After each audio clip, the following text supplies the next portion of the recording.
Hi, y'all. This is Kristen Chenoweth. Hi, I'm Gloria Stefan. This is Sarah Bareilles. Hi, I'm Patti LuPone. This is Lin-Manuel Miranda. You're listening to the Broadway Podcast Network.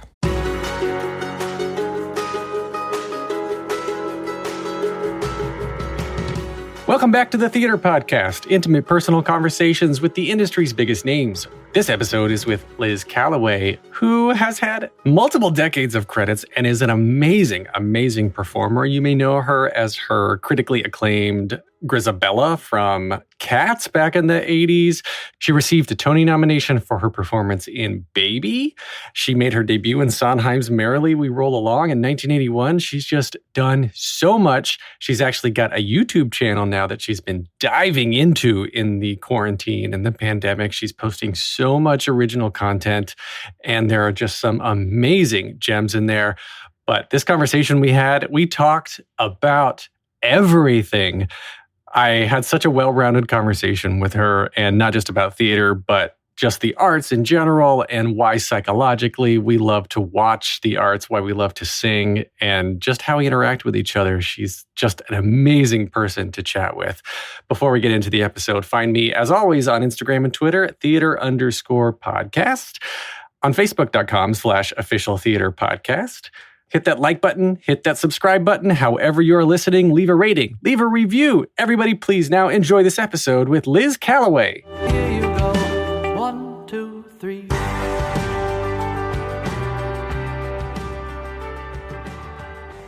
Today's guest is a Tony nominee and Emmy Award-winning actress, singer, and recording artist. One of my favorite credits of hers is that she is the singing voice of Anastasia in the 1997 animated film. She made her Broadway debut in Stephen Sondheim's Merrily, We Roll Along in 1981, received a Tony Award nomination for her performance in Baby, and for 5 years won so much acclaim as Grizabella in Cats. She has also starred in the original casts of Miss Saigon, The Three Musketeers, and The Look of Love, and is now part of a phenomenal lineup of people performing in the Town Hall signature series, Broadway by the Year, as part of the May 24th concert about the Andrew Lloyd Webber years. Liz Callaway, welcome to the Theater Podcast.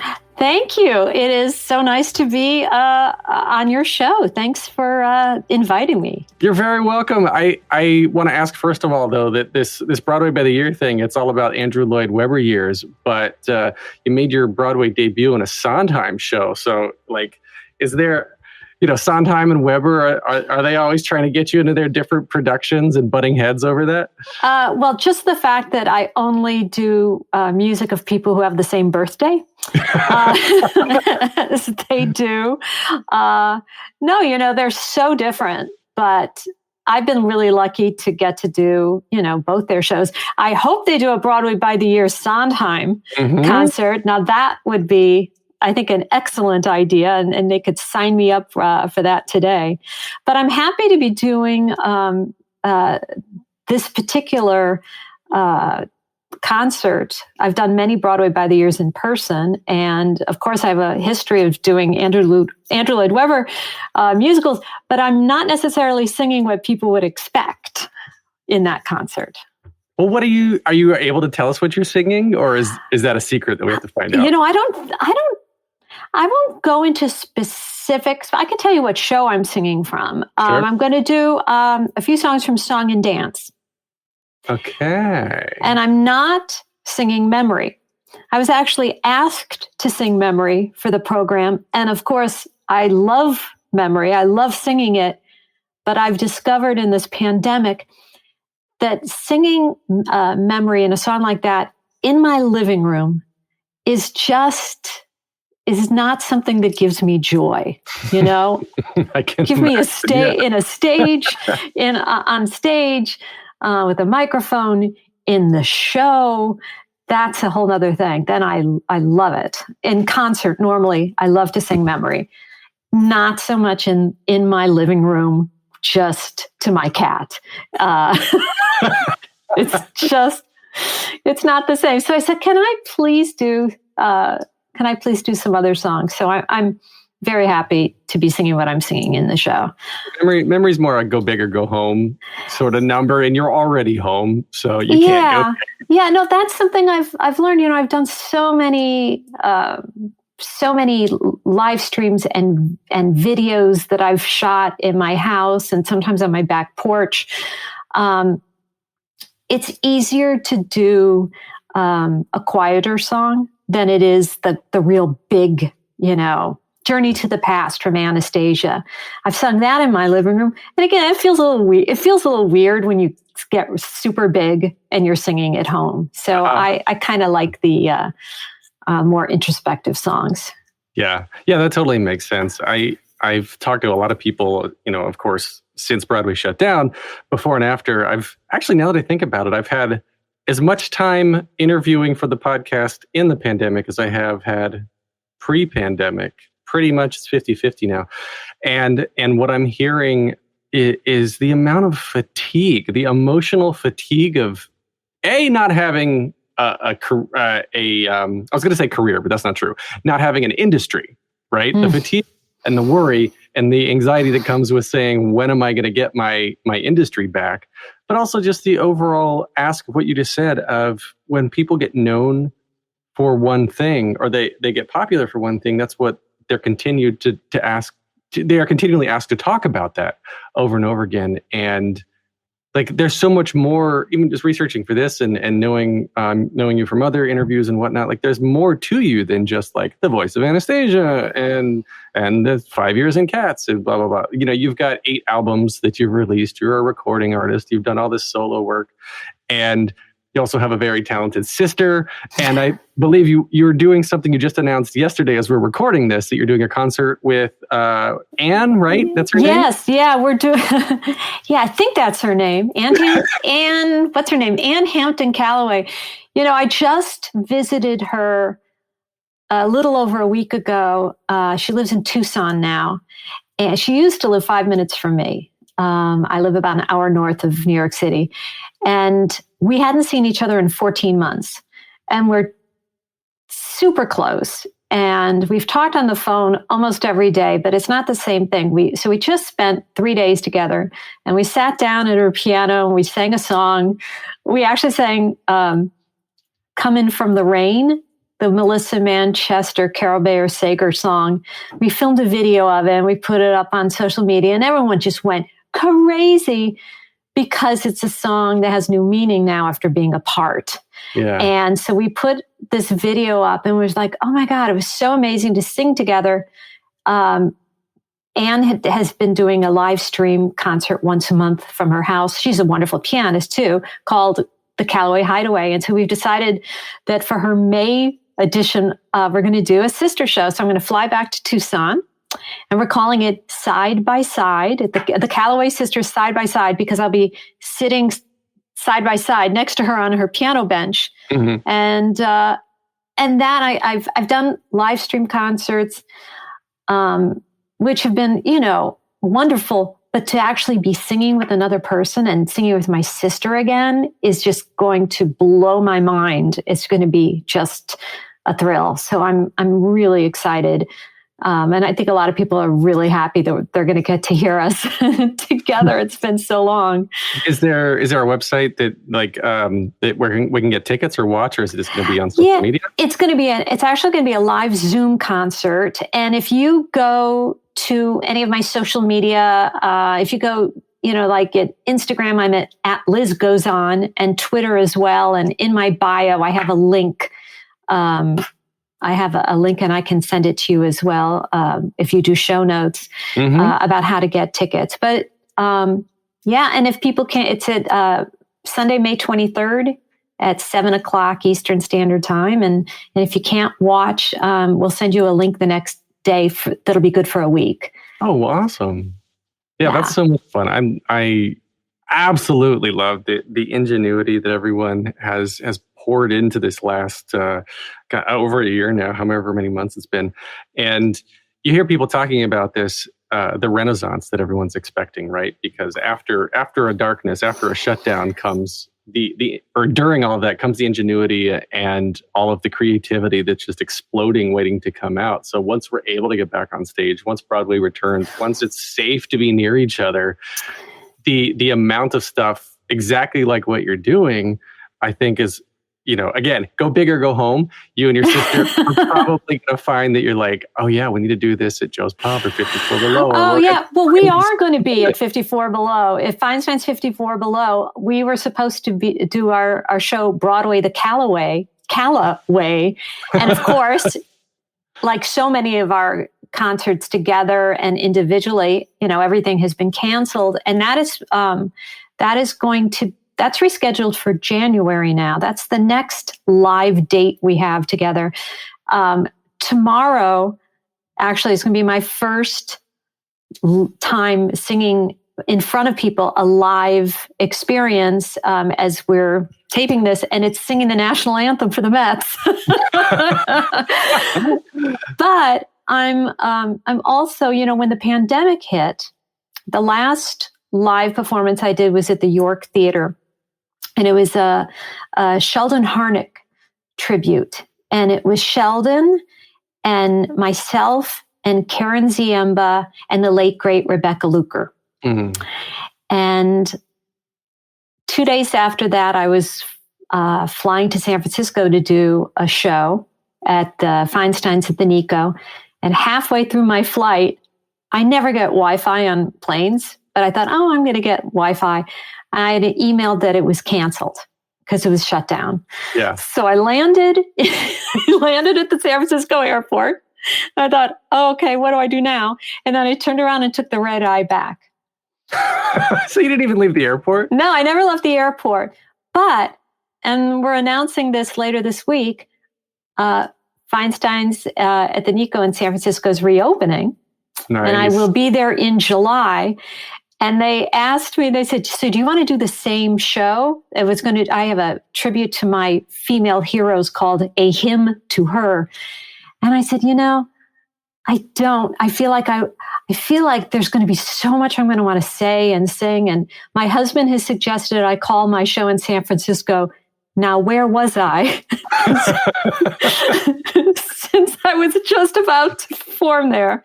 And I think is probably going to be my first like concert situation, real live performance again. It'll be like 15, 16 months later, which is, even longer. Crazy. I'm going to just bawl. I know I'm just going to cry. I hope I don't cry while I'm singing the anthem tomorrow.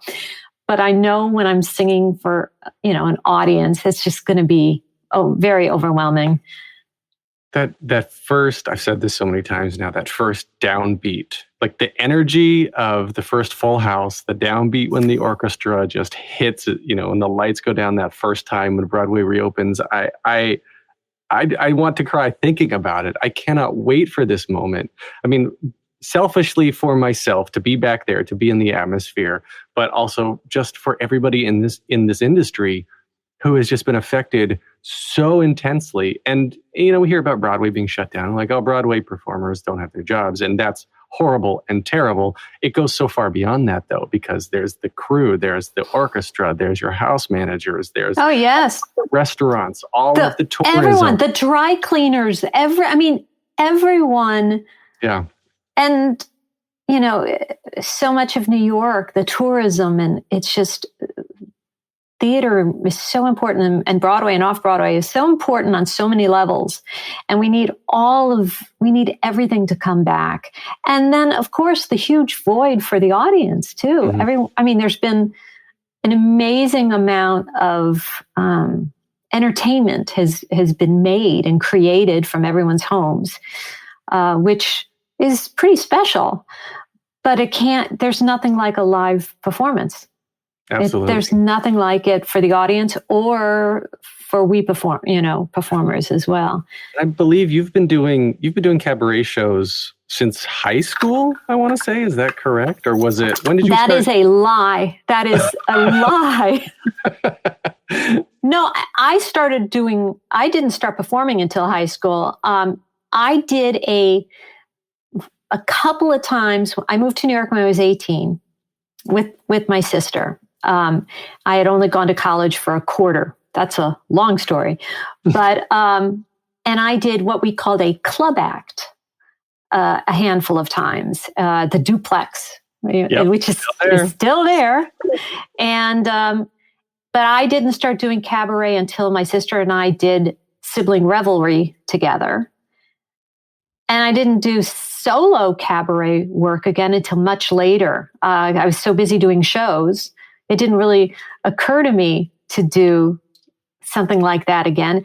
And I also found that very challenging. It was challenging for me to go from playing a role and being in a theater and having it black, the safety of not seeing the audience, to suddenly the audience being right there, and you felt so exposed. And now, after doing it for a long time, now I actually love that part of it. I really love. I want to see the faces. Whereas before, I was like, I don't want to look at anyone. I don't want to say. I don't want to talk. I'll just shut up and sing. And now I love that's part of it. The interaction with the audience is what I find so intriguing about doing cabaret, even though I don't love the term cabaret for some reason. I don't know why. I agree with you. I feel like a cabaret act. I've seen so many bad ones. The good ones get lumped in, and you're like, oh, someone's doing another cabaret. Okay, I guess I'll go and support my friend and pay the 2-drink minimum, right? Yeah. See, I think of what I consider what I do a concert. And I talk a lot, and I tell stories, and I'm a storyteller with my music. I hope I aim to be, and I like to have a really interesting relationship with my audience. And but for some reason, if I think of it as cabaret, I don't know. That's just not how I think of myself. Even though technically that is what I am doing. Yes. And done well, cabaret is an incredible art form. It really, when done well, I think it's as good as any kind of live performance. Mm-hmm. Yeah. So take me back then. Obviously, performing seems to run in the family. You and your sister both came to New York at the same time. But as you were a child, you grew up in Chicago. So you were in one big city, moved to another big city. And at what point in your childhood did you start to realize that singing was for you, performing was for you, or did you just sort of haphazardly fall into it, or was it always sort of a conscious choice? My mom was a singer and a voice teacher and a pianist, and Anne, of course, sang, and I was the shy one. So I didn't sing in front of anyone at home. I'd only sing if people left the house.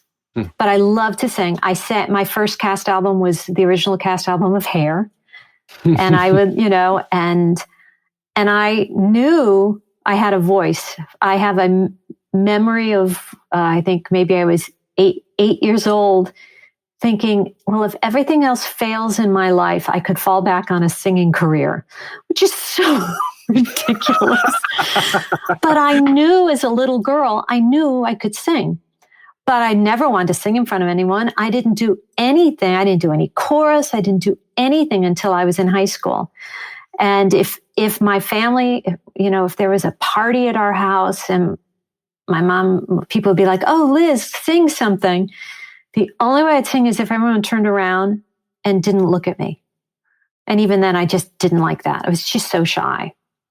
And I think I wanted to do something different than what my mom and my sister did. I just wanted to, I don't know, do something in like sports journalism or art or, I don't know, animal behavior, just something that wasn't what they did.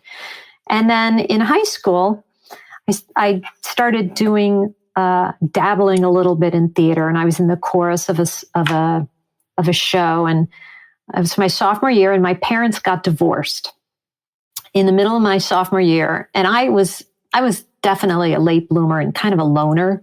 I didn't have a lot of friends growing up. And then the most popular girl in the theater department came up to me, and she was in this show, and she said, so I heard about your parents splitting up. I'm so sorry. Do you want to come and hang out with me and my friends this weekend? Wow. And I was like, okay. And I did. And I just had it's like I had friends for the first time, and I made the connection like, oh, we're all in this show together. So if I do theater, I can have this, that wonderful feeling of that family feeling you get when you're in a show. And so I decided then that that's what I wanted to do. It's like, well, I knew I can sing, so I'm going to do musical theater.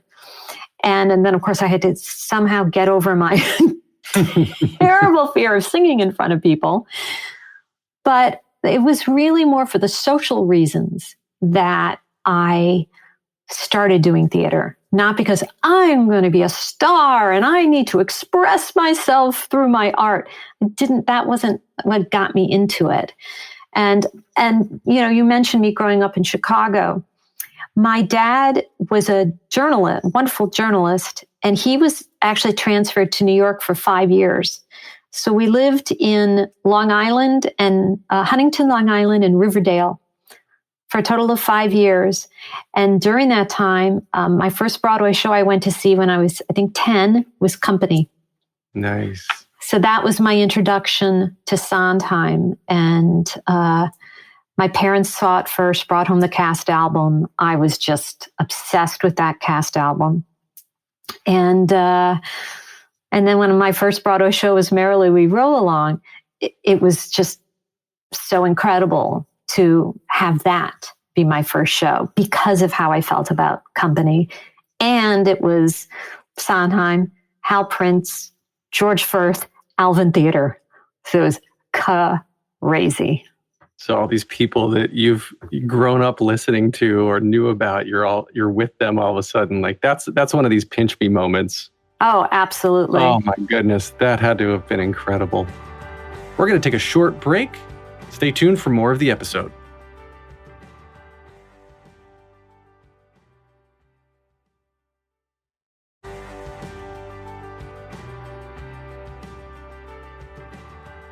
I was looking through the IMDb credits, and it's just voiceover after voiceover after voiceover. And at some point, obviously, you got a good agent or a manager or something that was like, oh, let's just put her up for every singing voice for all these animated films that are going on. And, there's like Jasmine in all the Aladdin sequels. And my favorite credit is Dancing Napkin in Beauty and the Beast. Thank you very much. And my big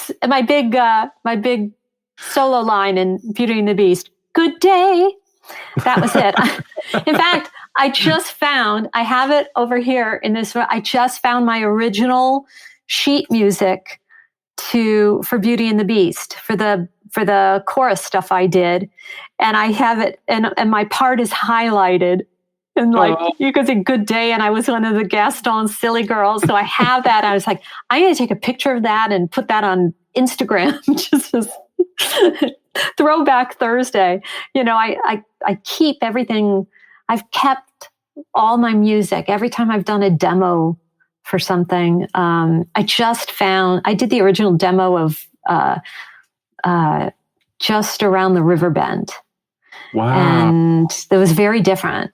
And I just found, one of my pandemic projects has been, you can see I have a TV behind me. I've got a VCR. I'm digitalizing videotapes of shows and DVDs and cassette tapes. Yes. And I have found some doozies that I've been slowly putting on my YouTube channel. And now I have all these audio demos that I need to do something with them and put on my YouTube channel. Because it's so wonderful to have a record of these things. And I was so fortunate during that time to do so many of those movies. That is so incredible. And I mean, that's a whole album in and of itself right there. Like putting together an album of all the demos you made for all these songs that became... Well, it's interesting you should say that. I've been thinking, it's like, some of them I've cut songs from Anastasia, and I've got other just an early version of this song, and then also demos from young composers and stuff. And I thought I was actually thinking about maybe trying to do something with it. So we'll see.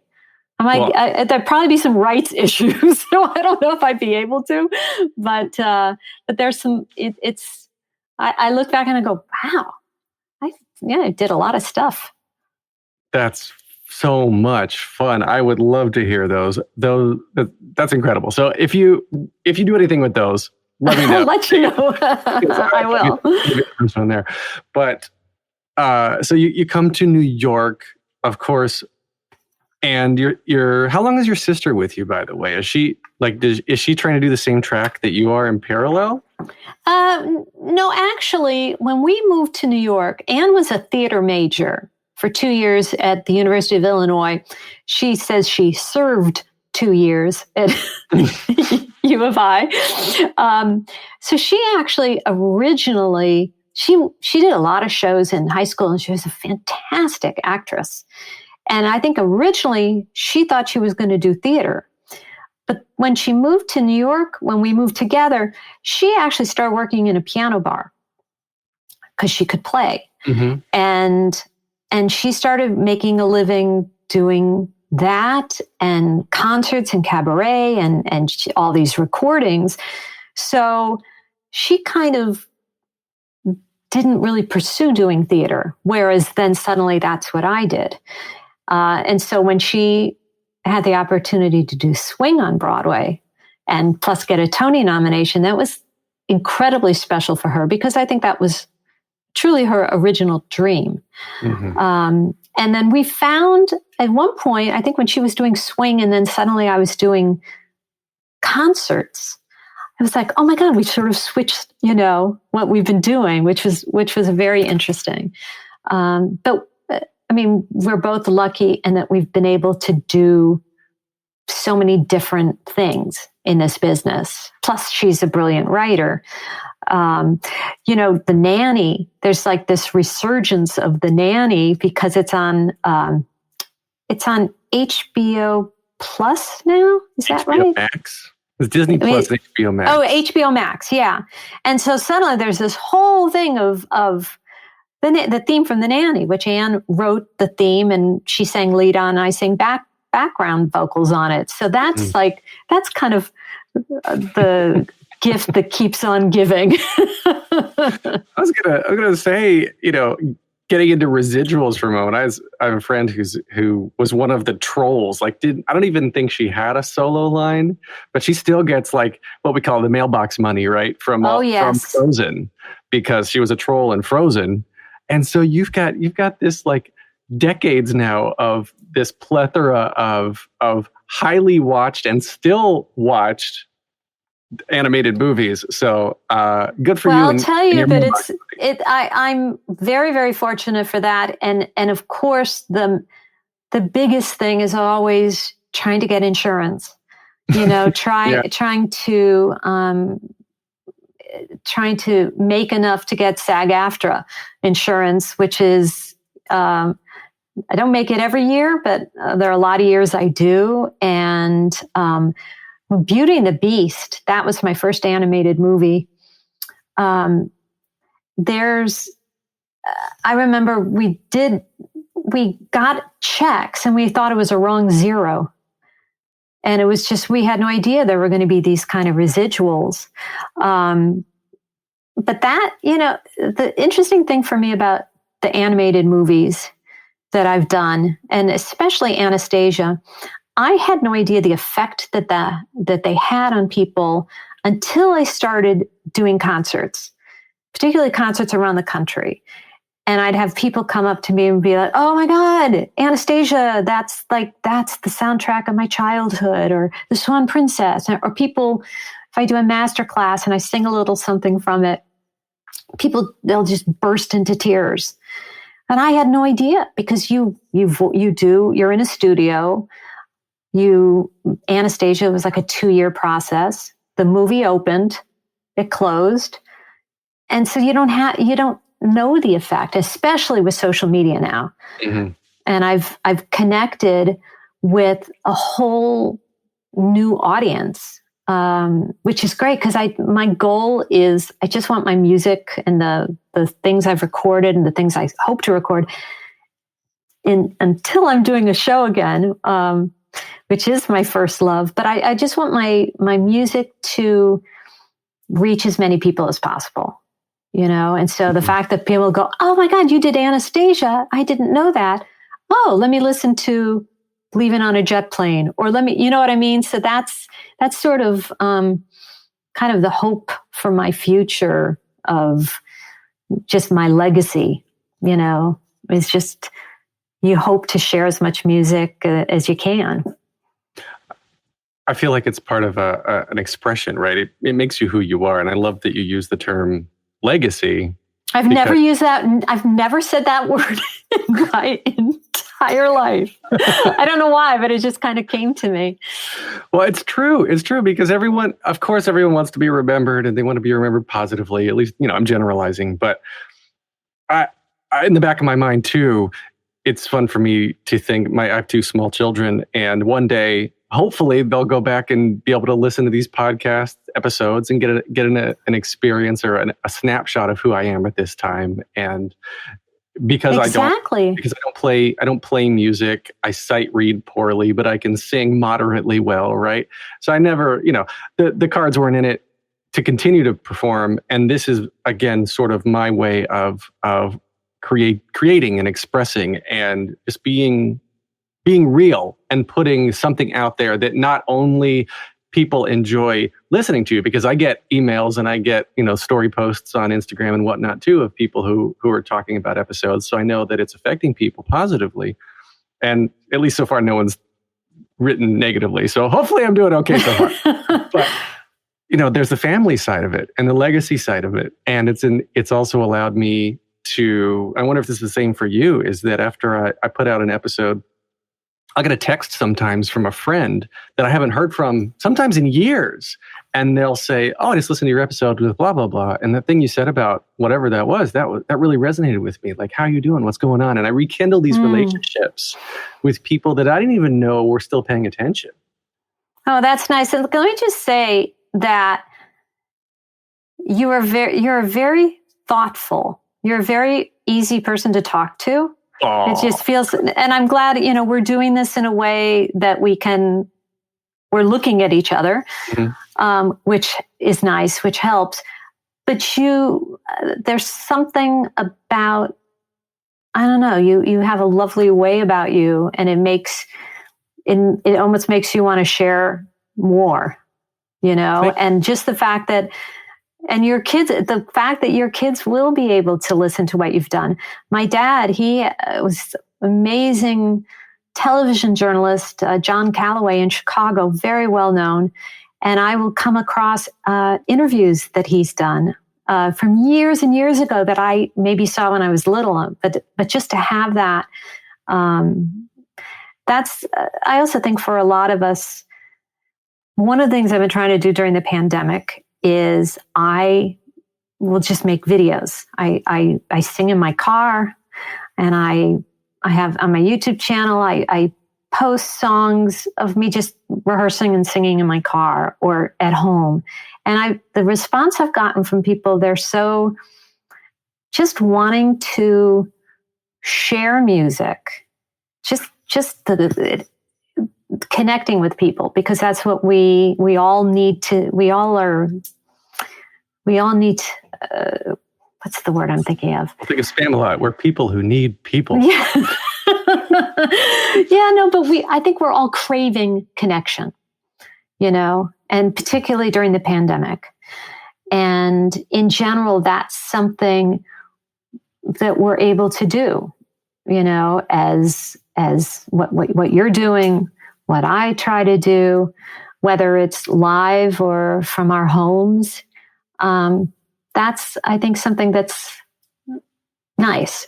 I can go and talk about all the horrors of social media and all of the various negative, aspects to all this, but it is something that it's going to live on, no matter what it is we're doing, and that's nice. Mm-hmm.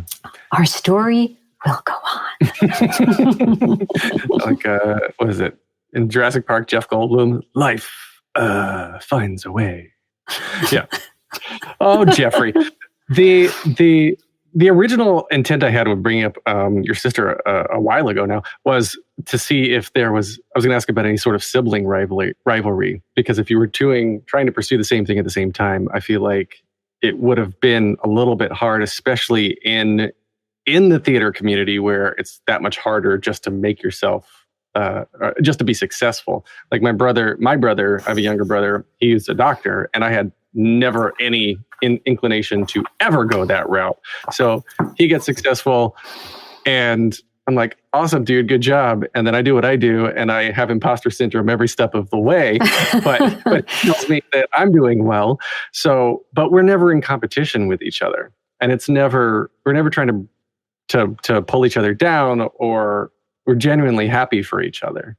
And I've seen actually some friendships, not just relationships sibling-wise, but friendships too, that have kind of been a little bit strained when two close people, there are two people that are close, and one of them starts to see a bunch of success and the other one doesn't. Well, I think, certainly when we were growing up, we were not super close. We were just, I was like bratty little sister, and Anne was like perfect at everything, and I was just floundering. And it was not easy for me having her be my big sister. And it wasn't until she left for college, and I remember the night before she left for college, and I was like, this is not to say that we had some really fun times also growing up. It's not like we hated each other, but we just, we were not super close. And then the night before she left for college, I just was like bratty and whatever. And then I burst into tears. I said, I'm gonna miss you. It's like, and so she went off to college. I went to visit her, and we just like got totally drunk. And it's like we just bonded that weekend, not because we got drunk, but we were partying and whatever. And we realized that we had so much in common, and I think most of it was on my end. I was just immature and just, I didn't know I had no idea who I was. But we just started being so close. And then we moved to New York together. It was magical. It was magical. It was like, wonderful town, so many adventures and misadventures. And we're each other's champions and we're best friends. But there have been times when one of us is doing something amazing and maybe the other person isn't doing something amazing. We'll have a pang, you might have a pang. I don't think you'd be human if you didn't. But we've been so fortunate that we both have had really wonderful careers and continue, we both are working really hard and hopefully we'll keep working for a long time. But I just consider myself so incredibly lucky to have this relationship with her. And it's been one of the hardest things about the pandemic was not being able to be with her. That was really, really hard. Yeah. And I think for so many people. There's a segment of my audience demographics wise that skews younger. So for all of you listening now that are on the younger side, don't take your relationships with your siblings for granted. I know home life can be hard, especially when you're both living with parents, whatever the case is. But when you get older, exactly what you said, Liz, about theater, you find that sense of family and whatnot. I was actually talking with a friend of mine. I'm relating this to this conversation I was having just 2 nights ago, I think. And we're both 40 now. And he was saying, he was like, he just moved to a new city. And he's like, it's so hard to meet people. I can't, he's moved by himself. And he said, it's so hard to meet people. I'm working and then I come home and then I don't really know what to do. And I think back to those times in middle school, high school, college especially is when you're really on your own for the first time, more or less, for most people. And then if you continue on to, especially in the theater industry, the act of, no pun intended, of putting together a show and standing something up even, the more trouble and trauma you overcome together, the closer you all are. And you become yes. become family. You become that kind of family.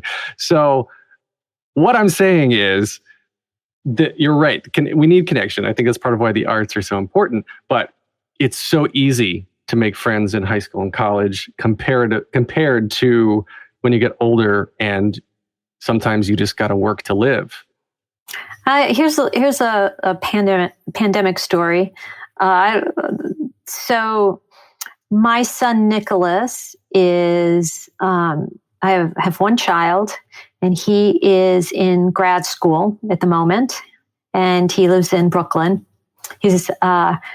And I when the pandemic happened, like the majority of kids in college and beyond, they moved home for a while. And so he was with us here for three months. Now, personally, I loved it. I was so happy to have him. We had such, he was doing his classes, virtually, but I was like, it was a treat to have him home. And it was in May of last year, and he came downstairs a Sunday morning. It was probably like 1 PM, because of course he has his own hours. And he said, he was 29. He said, it was really my dream when I was 29 years old to be sleeping in my childhood bed.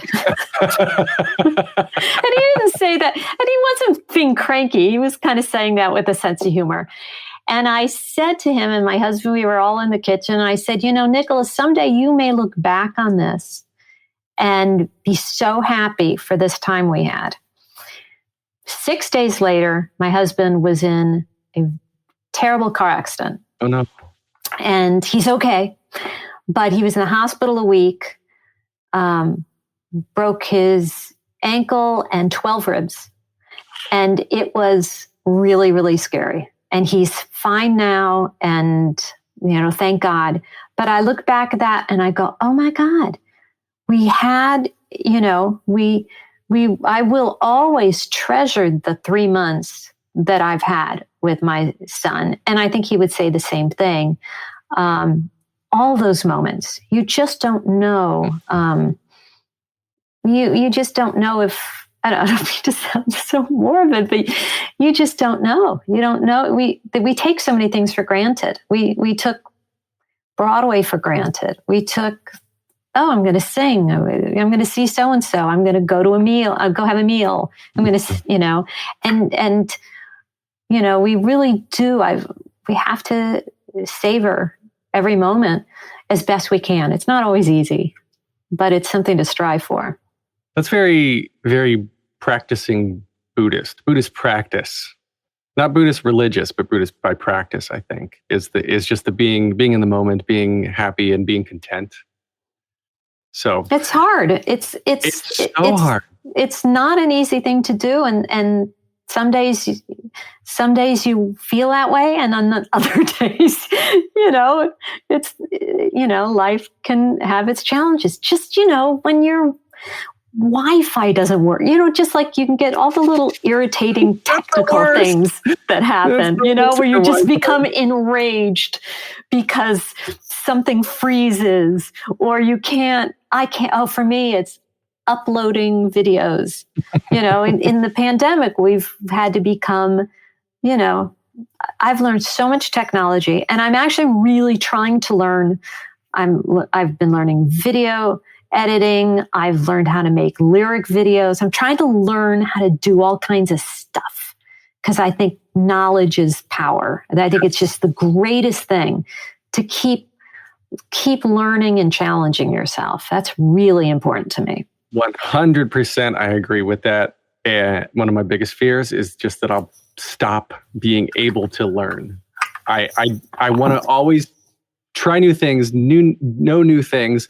And there's so much, especially technologically, like you think 5 years ago, oh, no problem. But look at the amount of tech that's changed in 5 years. Well, and wait till you're my age. It's hard. You know what it is? It's harder. I know like so many product, like I'll ask my son something and he'll just kind of go da da da da da da da, and he'll just figure it out without reading anything. Mm-hmm. He's just like, things are intuitive. And I think as you get older, you go, oh God, I got to learn how to do this now. All right, this is something brand new to learn. Every time it's something, but you just have to sit down and learn it. But it's, I think, and this is why for the people who are listening who are younger, I know how your parents drive you crazy mm-hmm. when they ask you to help. Can you do this? Can you help me with this? Why doesn't this work? I know my mom used to drive me crazy with certain things. But you too someday.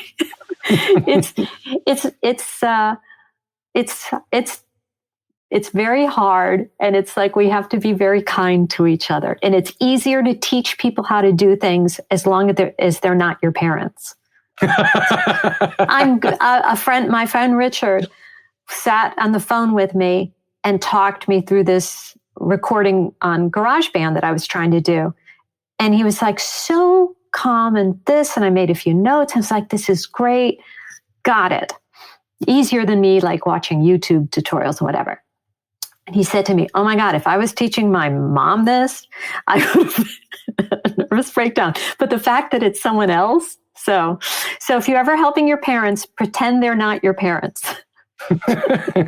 That's actually pretty good. That's a good advice. And I'm going to remember that with mine too, because my parents all the time, they drive me insane with the tech questions. But yes, that's what, and it's the same thing with my son Nicholas. He does things for me sometimes because he can just do it faster, but I want to learn to do them myself. But he may not be the best person to teach me how to do it.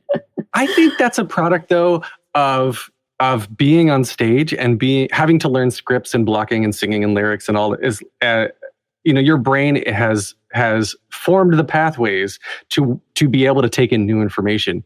Because when I look at other people of similar age, it's like, no, I'm done. Like I stopped learning at 38 and that was it. Like everything now has to fit into the boxes I've created for myself at that age. And I don't think that's, I urge anyone who feels that way to move past your discomfort, move past the pain of sucking at something, and know that, it's like there's a book that just came out that I just got on my Libby library app called Beginners.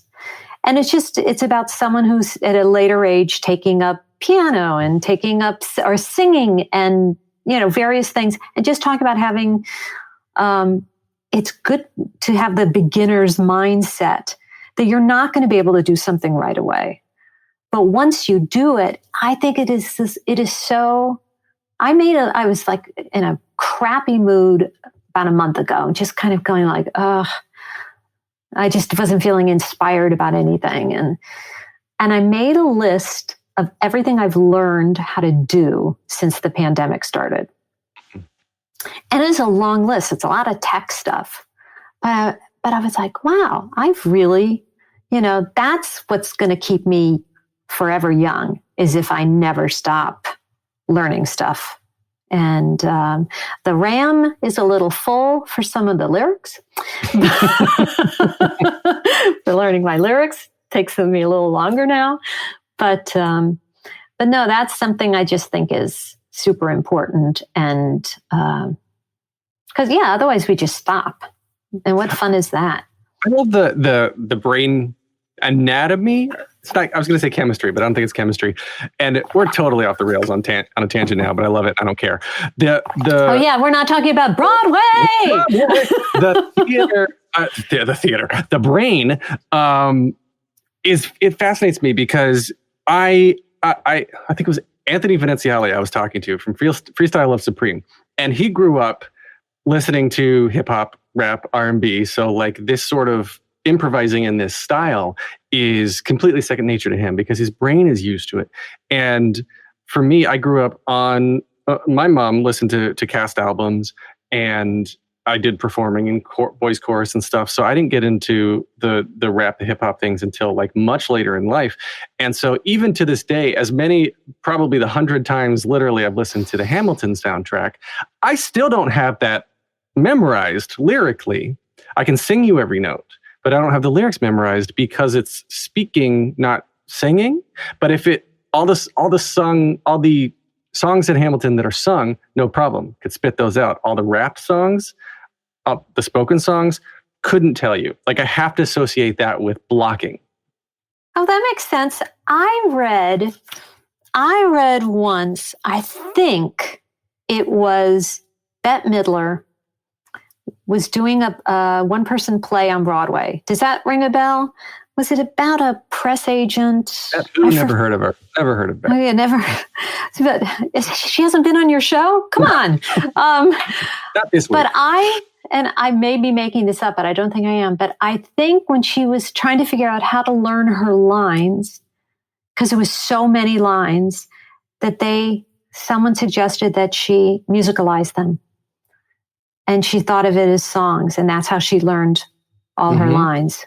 You know, so that makes total sense to me to add the music to the layer of that. Yeah. So, but I can't believe you're beating yourself up for not knowing all the lyrics to Hamilton. If we do, is there how you can be working on a document and swipe and then you do the word count, under tools. I wonder if there's a way to listen to something and do the same thing and find out how many words in a song. That would be actually kind of interesting. Seems like something Google should develop, or Shazam or something. But it's really, really cool for me when I read about sometimes people who've had strokes and part of their brains have been damaged or they're swollen or whatnot, and so they can't speak anymore. It's sometimes temporarily, sometimes permanently, but have no trouble playing a piano or no trouble singing. They can sing their responses to everything because it's two completely different parts of your brain, the speaking part and the singing part. So you may be, so you could be able to sing your response and just make up a melody or recall. Even people with dementia that forget memories, they can recall songs until the day they die. Oh, I've seen that with family members who are quite elderly and can't remember a lot of things, and yet they could just start singing the songs, and that is another reason why music is so important. It's just so many levels. When we listen to something, you don't know if like 20 years from now, you're going to suddenly hear a song from, that'll remind you of your kids when, they were little or son, there's this, when we dropped our son off to college, he went to Kenyon College in Ohio, and we were driving from New York to Ohio, and there is a song, Coldplay song. What's their famous, da da da da da. Da da da da da da da da da. Everyone is yelling into their devices. What? This is a wonderful. I know what song you were you're hoping to talking hear me sing, weren't you? Hear me, whatever. But that song makes us think of that moment, and that's like, and it makes us cry. It's just this, just something about music and. Anyway, Broadway!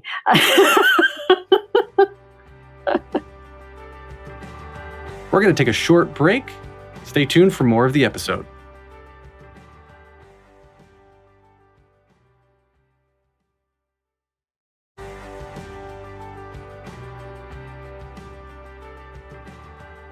Music and smells are closely tied. It's the extrasensory stuff. And I've had this theory, and this is a complete just guess on my part, and probably in another life I'm an amazing neuroscientist or something. But I've had this this theory that we have evolved we've evolved beyond trusting our instincts, because you look at animals and there's instinct, there's gut reaction, there's fight or flight, et cetera, and it's very much like they know, they can feel what's safe, and dogs can feel seizures coming on, right? So you have seizure dogs that are trained to tell their owners when they're about to have seizure. So like something's happening chemically. It's pheromones, it's something, right? And you've had those moments where you walk into a room and a complete stranger, and you're like, I know you, we need to be best friends. And where does that come from? I personally think there's a scientific explanation for all of this.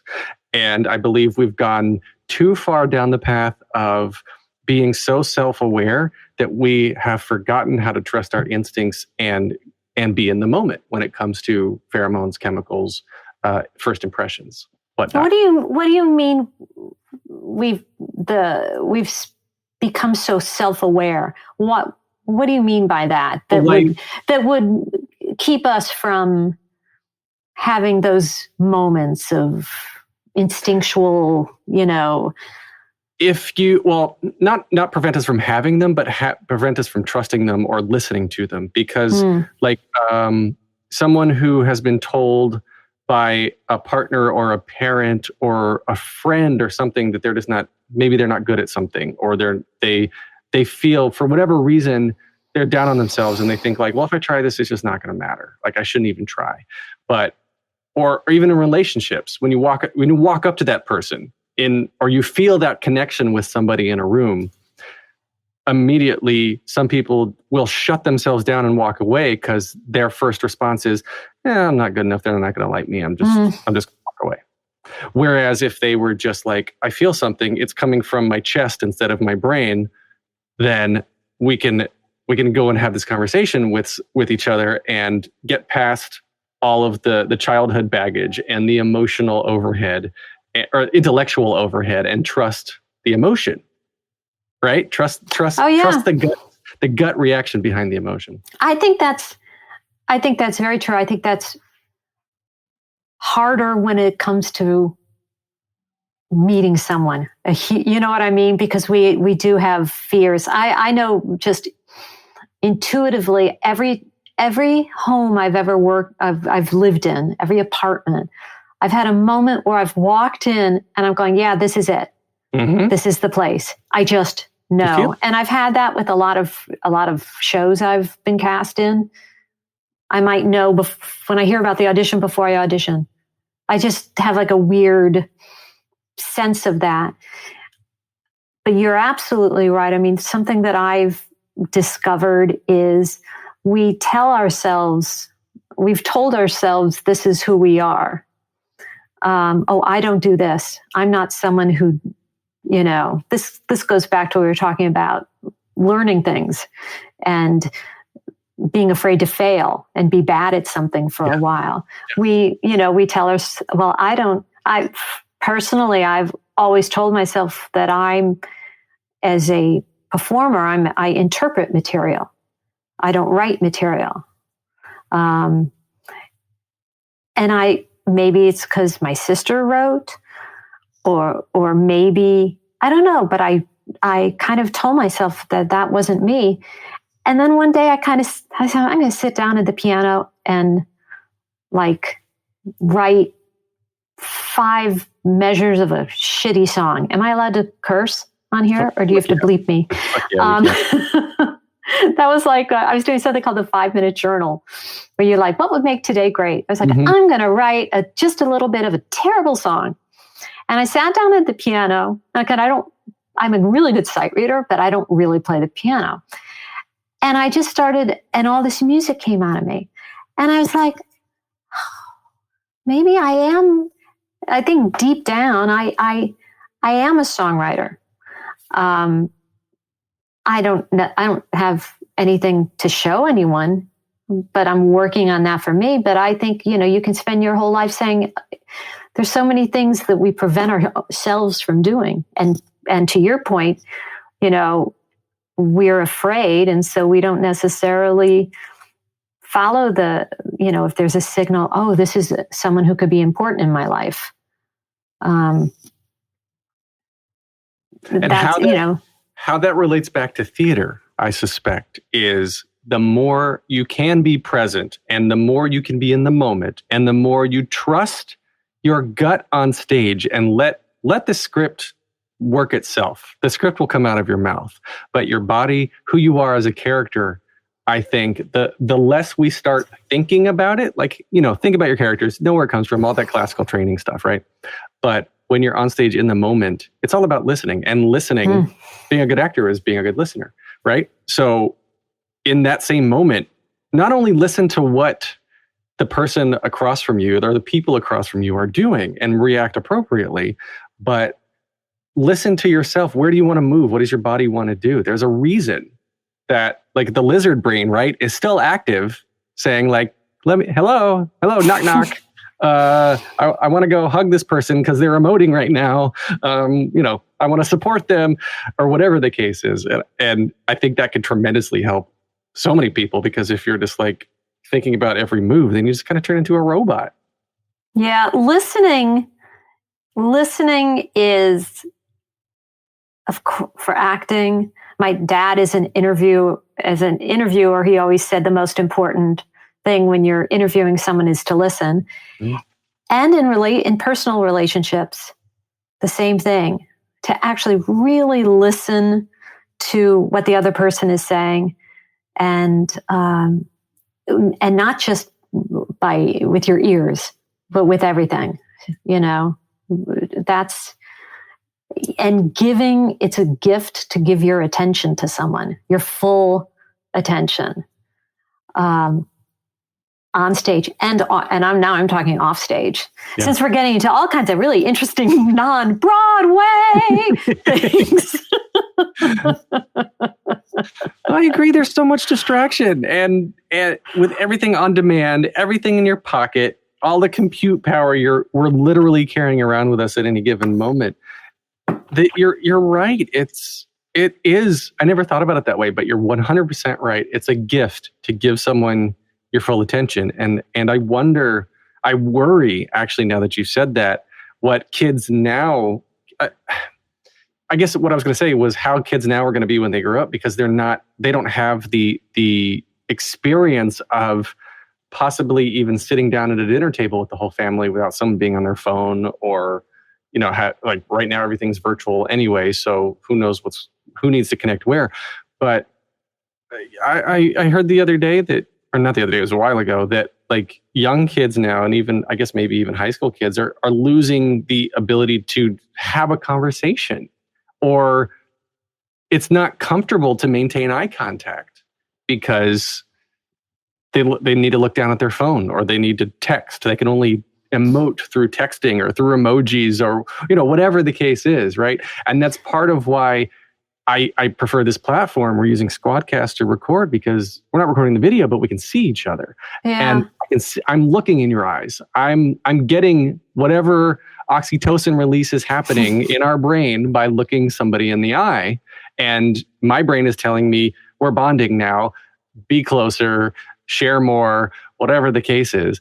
And it's night and day when you interact with people on your phone or on the internet or whatever the case is. And I sound a little soapboxy now, but like really, like I said, I'm 40, so I grew up analog and became digital in college because that was just how the tech was. So I had a modem until I went to college, then got broadband, and haven't looked back. But you're lucky that you've experienced both. Yeah, that's what I'm saying. Saying. Yeah. But but I agree with you, but I think at some point, I hope everyone will have an opportunity. It may just be too much after a while, and people will start to unplug. And I think we'll start to, once. I just would imagine that in the same way that vinyl has come back, in the same way now that, let's just talk for a moment about how albums coming out now are coming out also with cassettes, which I think is fascinating to me. The new Andrew Lloyd Webber. See, I'm going to get Andrew Lloyd Webber back in here. Cinderella. I looked at the, they're doing the album, they're doing vinyl, and they're doing cassette. And Taylor Swift is like cassette. So things are coming. I think there is something that may come back, that there is this generation at some point may kind of, for whatever reason, it may become trendy to shut off our devices. I'm hoping that the people give that a try and get comfortable with silence, which is hard, and to turn off the friggin' notifications so that we're not, I was reading about social media and how it's designed like slot machines. It's like to get, does someone like, how many people like my post? I'm going to, and there's something about that it's in a way, it's not our fault. It's by design to hook us into, but then what I think we all crave are moments of silence and going off the grid and being with another person. When cell phones, I forget how old my son was when we started using cell phones. But when I would go, he was past the age of when he would I'd take him to a park. Now there's a park near my house. I look and I see all the parents, all of them are on their phones. Mm-hmm. Well, this is pre-pandemic really, but all of them are on their phones while their children play. Mm-hmm. And it's just sort of for me, it's like if I go to a store and there's a line, I go and I check my phone. It's like I almost don't know how to be still. It's like a compulsion. It's a serotonin release. And that's a real emails to everything. It's all serotonin release. Yeah, and that's it's a huge challenge for all of us. It's a big challenge for everyone. This is going to be TMI, but the other day I went to go do number 2, and I left my phone in my office, and I was going, and I was like, all of a sudden I had that moment. I was like, oh shit, no pun intended. My phone. No. I'm going to sit here and remember what it was like to poop without a cell phone. And it took me a second. And then I was like, okay. And it's just... And how did it go? I hope it went well for you. It was nice. Everything came out fine. It was great. Oh, that's good. Now, that is not something that I can tell you something I've experienced, an activity that I would do during something like that. But it is just, if the idea is, it's just, we do so many things without thinking about it. It's just like automatic. And, and I think it's a big challenge for all of us, which is another reason why it'll be so nice to, when theater comes back, to be able to go and turn off your cell phone and just be in the theater and share a collective experience with other people, whether it's in a play or in a concert, but just to turn everything else off and experience this moment. That's what I think we've all been missing for the last 14, 15 months, because so much of what we're doing, it involves a screen, Yeah. And we're lucky to have that. But, tomorrow night, the idea of actually going to a baseball game. Oh my God. Just, it's not going to be a lot of people there. It's going to be, 8,000 instead of 40,000 capacity. Mm-hmm. But just collectively to be with people who are sharing the same experience is going to be awesome. It's pushing your energy, right? If you believe in all the chakra stuff or the solar plexus, whatever it is, like all your energy is flowing out into the center, and the athletes feel it, and you feel it with the cheers and the roar of the crowd, or maybe the tiny meow of the crowd because there's 8,000 instead of 40. But the whole experience, you're right, of going on a journey with people, strangers or not, it's who we are as a species. We're herd animals, and we need other people to feel complete. We need to feel, for the most part, right? We have to be around others and have human contact to feel normal, because that's our brain just needs that. It needs the chemical release. It needs the touch. It needs all of this. And unfortunately, or fortunately, technology is great, but unfortunately, like you said, it's substituted for a lot of in-person stuff, a lot of in-person interaction. So we need to get away from that. Bring back the arts. Bring back theater. Bring back the Broadway. Broadway. So let's wrap up this wonderful episode with 3 standard closing questions I ask everybody. The first one, just very simply, is what motivates you? God. See, my heart started pounding as soon as oh my God, 3 questions. What motivates me? What motivates me? My son Nicholas motivates me, because he's always teaching himself new things. He taught himself when he was in college. He hadn't done choral singing. He joined an a cappella group and taught himself how to do amazing a cappella arrangements. Wow. And then he's taught himself, he's getting his MBA right now. He's at NYU Stern. And he's taught himself so many things. He's such a learner and loves to learn from other people. And when he graduated from college, I remember thinking, wow, his life now is just beginning. And I thought, well, why can't my life, who says I have to stop? Who says I can't do new things? And just because you reach a certain age, it's like, I feel like there's so many things I've yet to do and that I can do. I've produced 3 albums since that time, and I've discovered this whole entrepreneurial side of me and all these different things in me. And so my son really he really inspires me. And does that answer? Was that? Oh, yeah. Okay? Amazing answer. So the second question is, what advice would you give to your younger self and younger people listening now, starting out down a similar path? A couple things. If something scares you, do it. It means you should do it. Mm. I'm not talking about, walking along a cliff. I'm just talking about the things that we are afraid we're not good enough to do.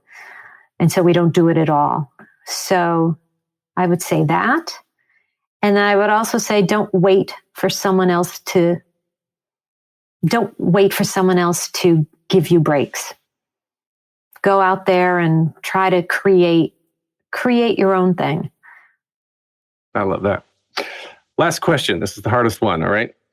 If you could only see one show for the rest of your life, but you can see it as many times as you want, what would you see? Oh, man. Oh, God. That's really hard. I don't know. That's like really, it is a hard question. How dare you? Well, tell me what did Jeremy Jordan say? Rent. Fine. See, I'm trying to stall. What have other people said? Everything. People have said everything. The most common answer given is Sweeney Todd. Oh, I love Sweeney Todd, but I don't think I'd want to see it over and over. You could also, I'm going to make it even harder. You could also pick a TV or movie too. It doesn't have to be a Broadway show, but interpret it as you will. Oh. I think someone said West Wing once. Well, actually, that's an easier thing. That's an easier thing because I off the top. Oh no! What am I thinking? Duh! Sunday in the Park with George. Yes. Good there. One. Good one. I was gonna say like Tootsie or Best in Show or The Sound of Music or something. No, Sunday in the Park with George. I would I'd want to see that. Amazing.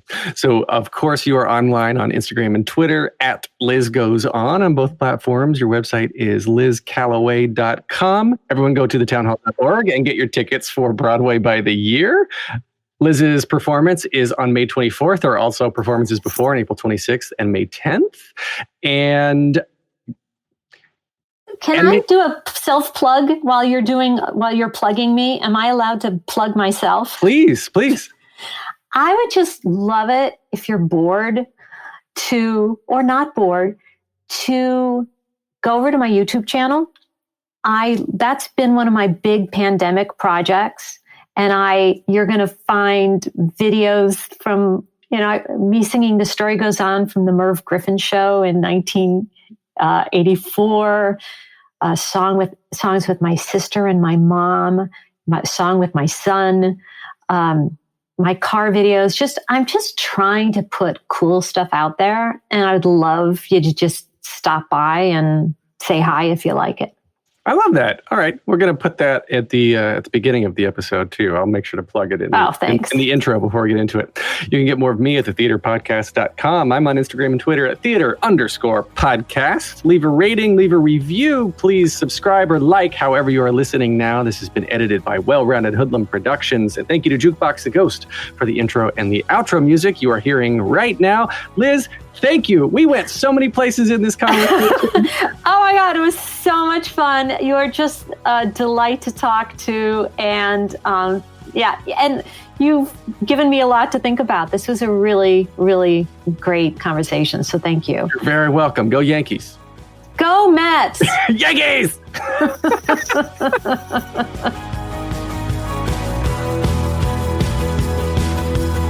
a deep breath, make the world a little colorful.